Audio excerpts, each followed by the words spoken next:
So um, just notice how you feel and notice what it feels like to be completely welcoming to your state. And it's okay to not feel okay, to be a bit tired or tense or hot or under the weather, as they say. It's okay to feel happy or restless or impatient, whatever state you find yourself in. Let it be. Let it be. And just soften to it. And remind yourself that you're sitting in a safe space. You're at home. And you can be here just like this. Just like this. And no other way. And how does that feel? How does that feel? And this practice of mindfulness, of vipassana or insight meditation, is a practice of really being soft in every sense. One of the great Burmese masters of the tradition described mindfulness as peripheral vision, that soft focus, not that straight on trying, but that allowing yourself to see, to notice what you don't typically notice. So I thought I'd tell you a little story instead of just lecturing. A very little story. This past week was an unusual week in that I had to go twice into the city to have doctor's appointments and way uptown at Weill Cornell Hospital. So into the city I went, and I was reminded so viscerally, first of all, that it's coming back to life after this year of pandemic when so many things were boarded up and closed. But I'm also reminded of how it felt when I first moved to New York City. And I'm from Northern New York, and I was not used to it. I visited it, but I was not prepared for the onslaught of impressions I would have, the sounds, the jackhammers and traffic and sirens, like an ordinary occurrence. When you have sirens, people don't even look up, as you know. It's no big deal. And the smells, it smelled like diesel and car exhaust and pizza and garbage, this cacophony of smells. And I just remember feeling overwhelmed by the city and how fast everybody moved and talked and all the things that were going on at once and just seemingly barely holding together. And I remember so vividly, after all these decades, how it felt like anything could happen to me, anything. And it was like being in a jungle. It was terrifying. And so back to this week, I'm walking up Third Avenue, by now a seasoned New Yorker, and I'm walking up Third Avenue in the sun, and I get to 58th Street and Third, where people turn to go over the Queensboro Bridge, and I see a big black car, one of those big black cars. Welcome, everybody. You're just in time. I'm telling a story just for the people popping in about my exciting trip into the city this week, where I'm walking up Third Avenue and I get to the corner of 58th and 3rd, and there's all this traffic, which is new. And there's a little old lady, an Upper East Side lady from the looks of her, and a great big black car. One of those cars that has black hubcaps, and everything about the car is black, and it's wired to be a huge amplifier. So it's throbbing with rap music. It's throbbing with bass. Those of you in New York know the kind of car. This car is meant to intimidate, but it was not going to intimidate this little old lady. And she starts yelling at the 4 men in the car. They're young and they're huge. She's yelling, "You can't turn on red. You can't turn on red in the city. You can't." And they're yelling, "Mind your own business," only with far more rude adjectives that I won't say because we're making a podcast. "Mind your own business." And then she doesn't, not only does she not shrink, she decides to apply guilt because she starts saying, "You should know better. You should know this. Shame on you." And they yell, "You're not even wearing a mask." And she yells, "I'm fully vaccinated and you should not be turning on red." And my heart was full of joy and warmth. It's like my family was back. New York was back.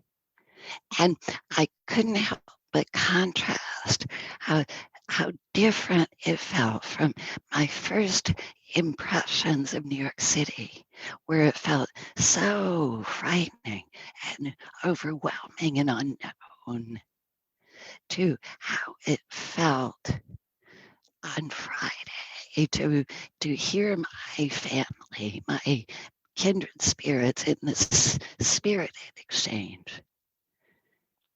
And it was wonderful to have that experience. It might sound strange if you're not from New York, um, but it was a feeling of moving from what was unfamiliar to what was familiar. And this is a very relational city.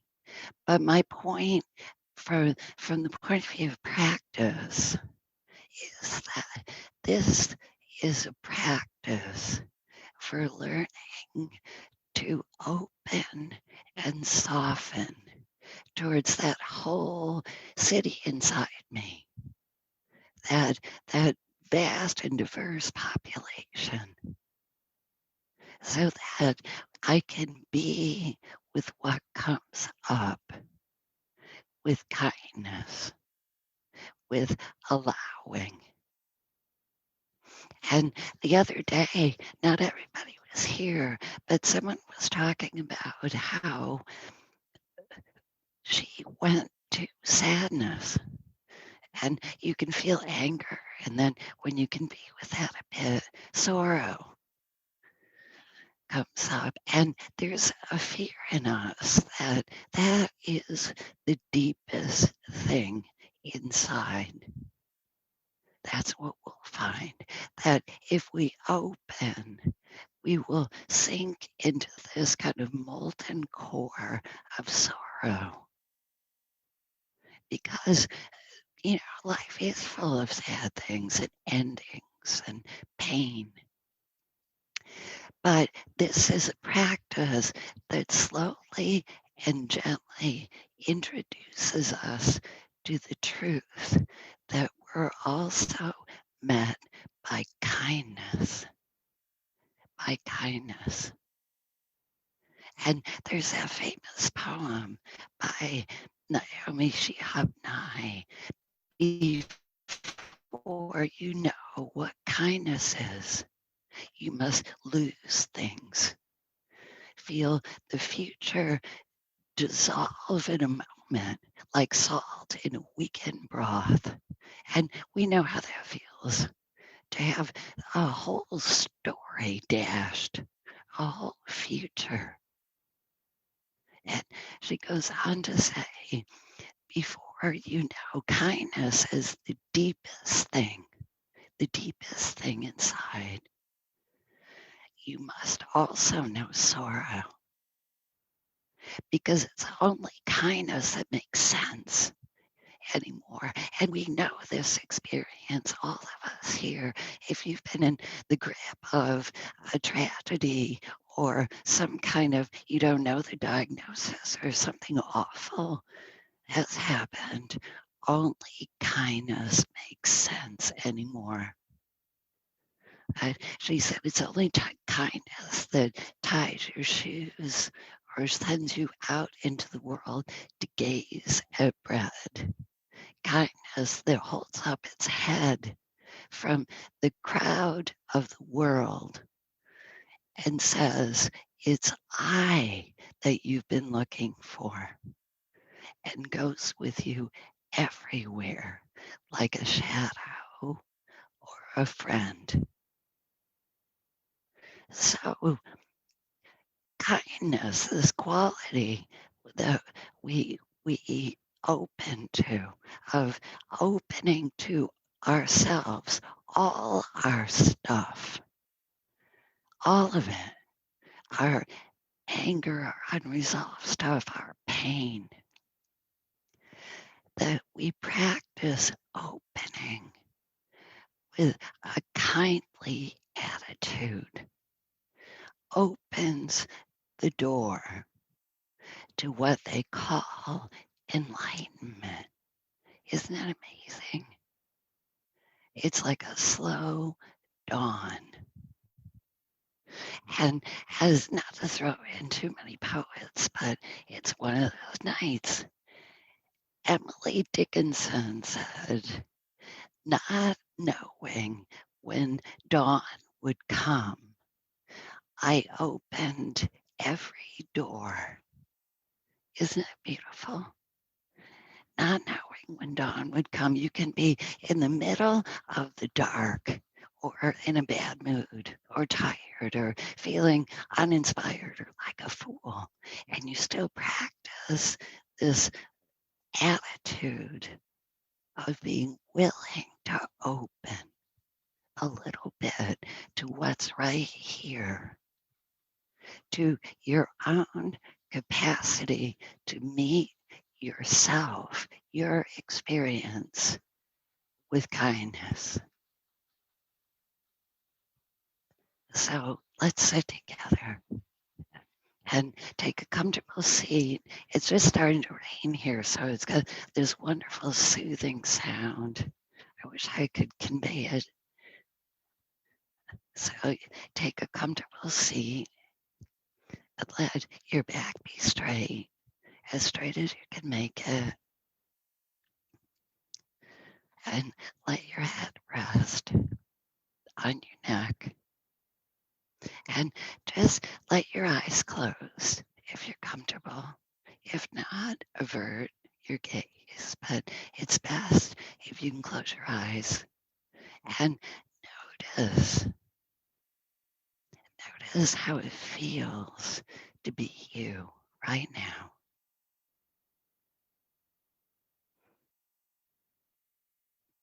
And see that there is an attention that's present, that is accepting. It's not thinking. It's kind.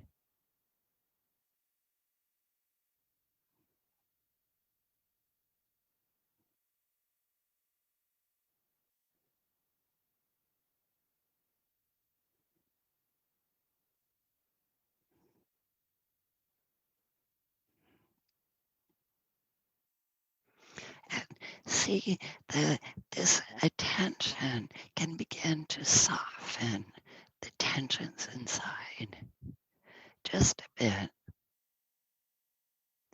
Let it go to tense places and just invite them to rest just a bit.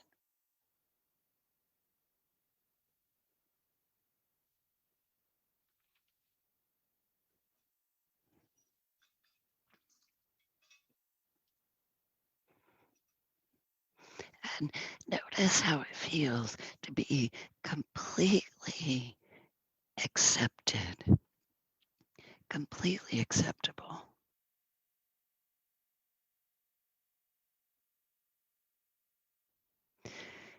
Everything that's here.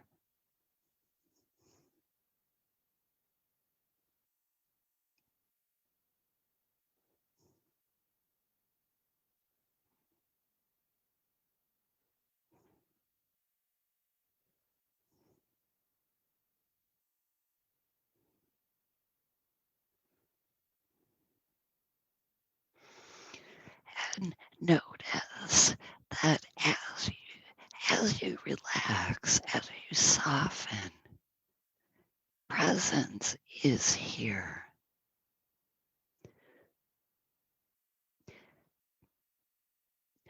opening to a sense of presence inside and also outside.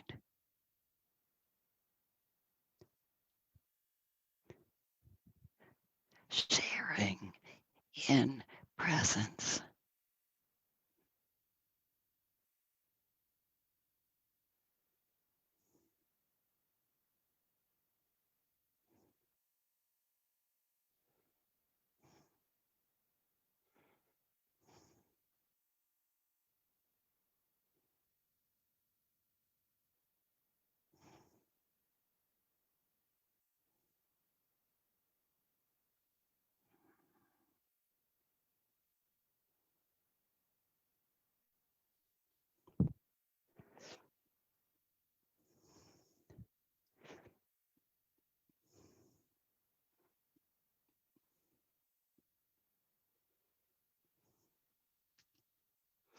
And let the thoughts come and go. And if you get taken by thinking, and you will, just notice this with kindness and gently come back to the sensation of being present in a body.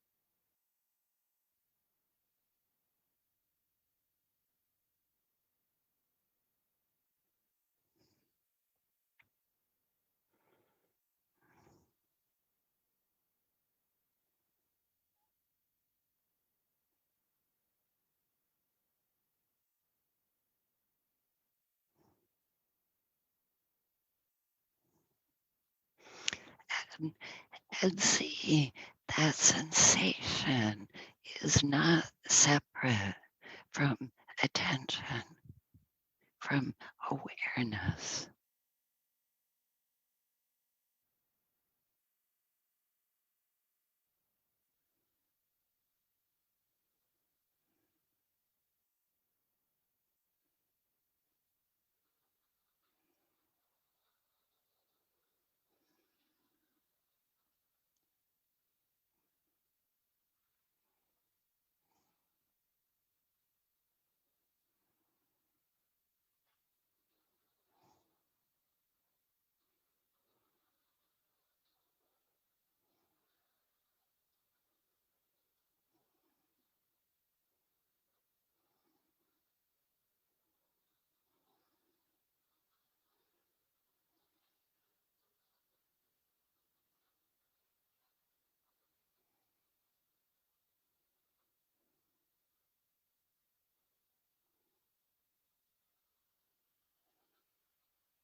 And notice how perception,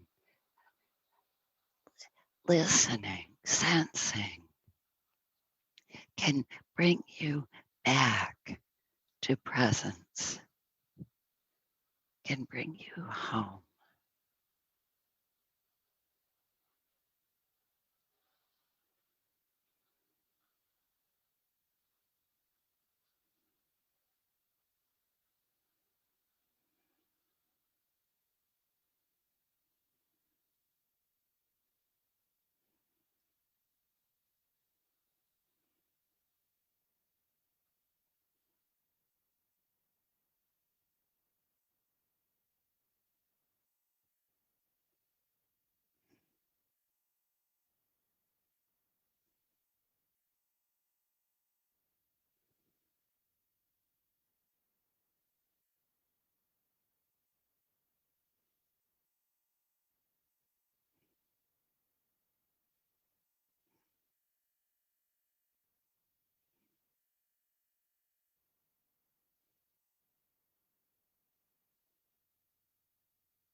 When you get taken, distracted, sleepy, just notice this gently and come home to the body. And notice that you open to presence.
Just rest in stillness.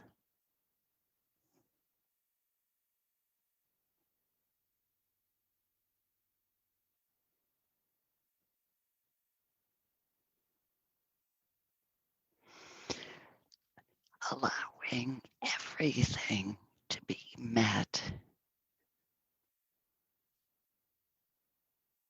by kindness.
And notice that being still doesn't shut you down. It opens you so that you feel part of a greater presence, a greater life.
Just sink into sensation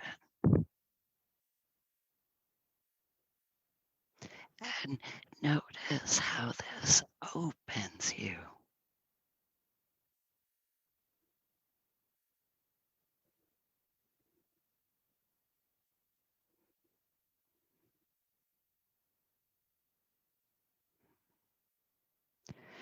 So that every part can be seen.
And notice as you soften and open, you don't feel alone, but accompanied.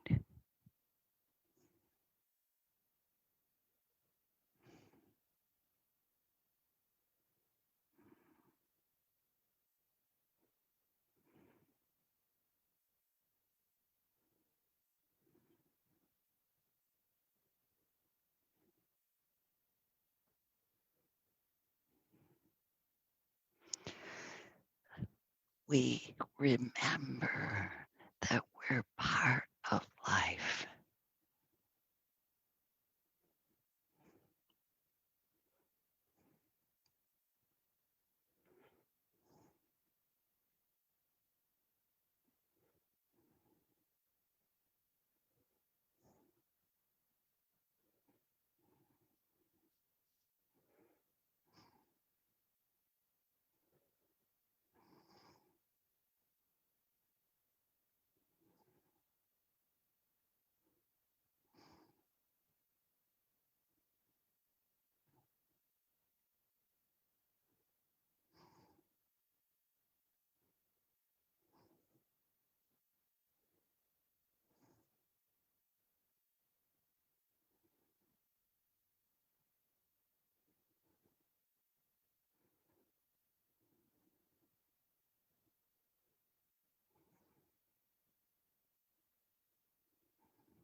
rest in stillness, in presence, and know that you're right in the heart of life.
Notice that when we come home to the body, to sensation, we naturally open to presence, open to receive.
So thank you for your practice.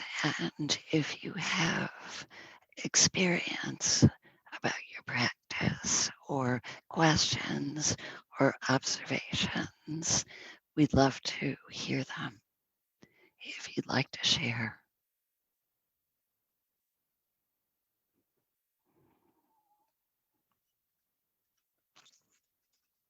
Yeah, yeah. I've been having a very both fraught and interesting time over basically the last year and a half, but it's come to a head.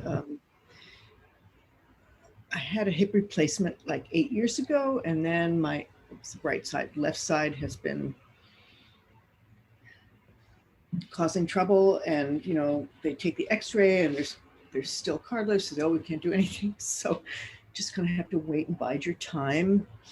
So I've been dealing with this kind of ongoing pain, which is the thing that makes me feel the most crazy about it. It's irrational. Like, if I sit and rest, it can be hurting worse than if I went and hiked all around. So my philosophy was it's better to move than to sit on the couch. So it's migration season, so I'm fairly, not a hyper birder, but a fairly dedicated birder. So it's migration season. I've been going out and just seeing what I can see. And because of the presence of the pain, it's been so informative in terms of this practice that I was from the practice of stopping, settling back and noticing. Like, I'll be walking. I've been using hiking poles to take some of the pressure off the hip and whatever. And but there's this, you're walking and it's hurting, and there's this flinch response, and you flinch, and then it cuts off your breathing. And so there's this constant reminder where I've just, because of the time I've spent doing this practice, where I have been able to sort of stop and go, oh, it's hurting, but it doesn't help if I stop breathing. That only makes it worse. So it's just been really wonderful. So I guess what I want to do is express gratitude for the practice, both for your teachings and all the various people who I've done teachings with, for